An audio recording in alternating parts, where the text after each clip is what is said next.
Okay, so the problem with Amtrak is that railway is not a popular mode of travel, and the federal government hoped that rail traffic would reduce or alleviate highway problems, but it hasn't, and Amtrak can't survive on its own. It relies on federal funding, and I think that for Amtrak to survive, more effort needs to be put into making railway travel just as attractive as flying somewhere. And also, I think that should be emphasized on routes that are the most popular and that would actually have an impact on highway traffic. Um, Three reasons that landlords abandon properties are because utility or energy costs can sometimes create negative cash flow, which makes keeping a property less attractive. Sometimes fraud was involved in how the owner borrowed money to get the property that they didn't intend on keeping in the first place. And lastly, sometimes rehabbing a unit or a building is just not worth, is more than the economic value of the unit or the building. So some landlords just give up. To address deterioration, the three steps are conservation, which is maintaining and keeping the structure and area up to par.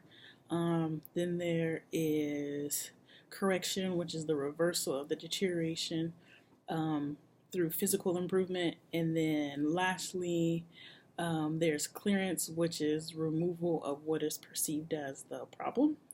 Um, and in order for rehabilitation to endure, owners can't be allowed to operate as they have been. So, building safety, fire, and health codes need to be enforced um, to keep buildings up to par and keep the living standards high.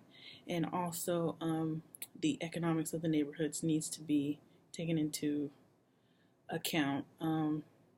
Which includes attracting new businesses to the area, which provides, new clean buildings, new jobs, and employment for the people in the area.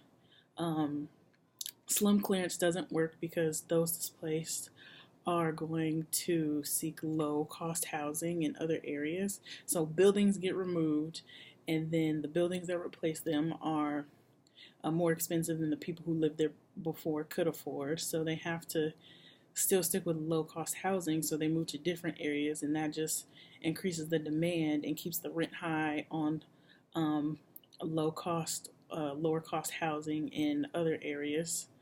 Um, and the primary problem with gentrification is what happens to the people who are being displaced. What do you tell people who have spent their whole life in a certain neighborhood?